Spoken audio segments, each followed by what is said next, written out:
Hello guys, welcome to English session class. আজকে আমরা অলরেডির ব্যবহার শিখব। তো ভিডিওটি শুরু করি। ভিডিওটি শুরু করার আগে সর্বপ্রথম আমাদেরকে বুঝতে হবে অলরেডি বলতে কি বোঝায়। অলরেডি বলতে যখন কোনো কাজ আপনার ভাবার আগেই ঘটে যায়, অর্থাৎ যে কাজটি আপনার এক্সপেক্টেড টাইমের আগেই ঘটে গিয়েছে, সেসব ক্ষেত্রে আমরা অলরেডি ব্যবহার করে থাকি। অলরেডি সাধারণত প্রেজেন্ট পারফেক্ট টেন্স এবং পাস্ট সিম্পল টেন্সে ব্যবহৃত হয়। এবার একটা প্র্যাকটিক্যাল উদাহরণ দেখি। তুমি মনে করো তুমি বাড়িতে বসে গেম খেলছো। এবার হঠাৎ তোমার বাবা এলো এবং তোমাকে বললো যা গিয়ে হোমওয়ার্ক কর। এবার তুমি বলতে চাচ্ছ যে আমি আগেই হোমওয়ার্ক করে ফেলেছি। তখন তোমাকে ইংলিশে কি বলতে হবে? I have already done my homework.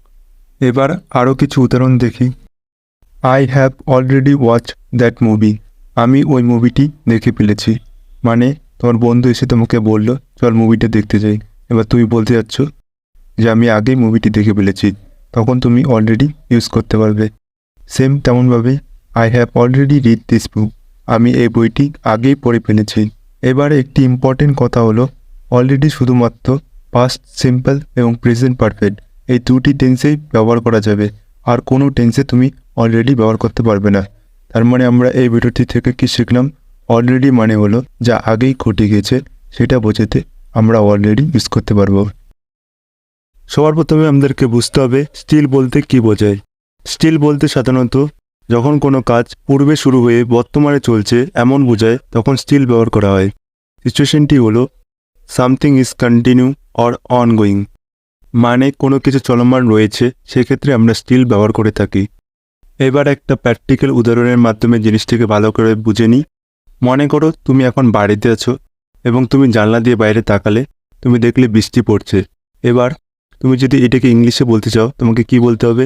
Now it's raining. এবার 1 ঘন্টা কেটে গেল, তুমি আবার জানলা দিয়ে বাইরে তাকালে এবং তুমি দেখলে বৃষ্টি পড়ছে। তখন তুমি ইংলিশে কি বলবে? Now it's still raining. তখন তুমি স্টিলের উপর জোর দিয়ে বলবে যে এখনও বৃষ্টি পড়ছে। এবার আরও কিছু উদাহরণ দেখি, যেমন দে আর স্টিল প্লেয়িং, তারা এখনও খেলছে। মানে তুমি হয়তো একটু আগে তাদেরকে দেখে গেলে তারা খেলছে এবং একটু পর এসে আবার তুমি দেখলে যে তারা এখনও খেলছে।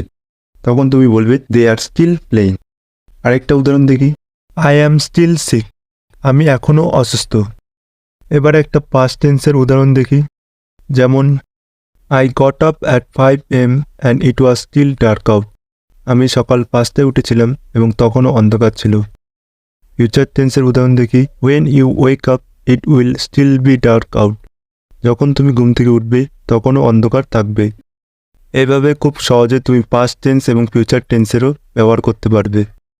এবার আমরা শিখব the position of adverbs in a sentence, মানে স্টিল একটি বাক্যের মধ্যে কোথায় বসবে সেটা আমরা এবার শিখব। সবার প্রথমে মেন ভার্বের আগে, যেমন my brother still lives with my parents, এখানে মেন ভার্ব হচ্ছে লিভস, লিভসের আগে স্টিল বসছে। এরপর আফটার অক্সিলারি ভার্ব এবং বিফোর মেন ভার্ব, মানে অক্সিলারি ভার্বের পরে এবং মেন ভার্বের আগে স্টিল বসবে। যেমন এই সেন্টেন্সটিতে আর হচ্ছে অক্সিলারি ভার্ব এবং প্লেইং হচ্ছে মেন ভার্ব। বি ফর্মের ক্ষেত্রে বি ভার্বের পরে স্টিল বসবে, যেমন অ্যামিজার, ওয়াসওয়ার, হ্যাভেস এদের পরে স্টিল বসবে। এবার আমরা শিখব নেগেটিভ সেন্টেন্সের ক্ষেত্রে স্টিল কোথায় বসবে। নেগেটিভ সেন্টেন্সের ক্ষেত্রে স্টিল সাবজেক্টের পরে বসবে। যেমন এখানে একটি উদাহরণ রয়েছে, I don't know how to use chopstick, তো আই হচ্ছে সাবজেক্ট, আয়ের পরে স্টিল বসবে। I still don't know how to use chopstick. এইভাবেই পিটারের পরে স্টিল বসবে। এর পরেরটা we still can't visit our relatives, উইয়ের পরে স্টিল বসবে। আশা করি এই ভিডিওটি ভালো লাগলে অবশ্যই লাইক করবে এবং চ্যানেলটিতে নতুন হলে সাবস্ক্রাইব করবে।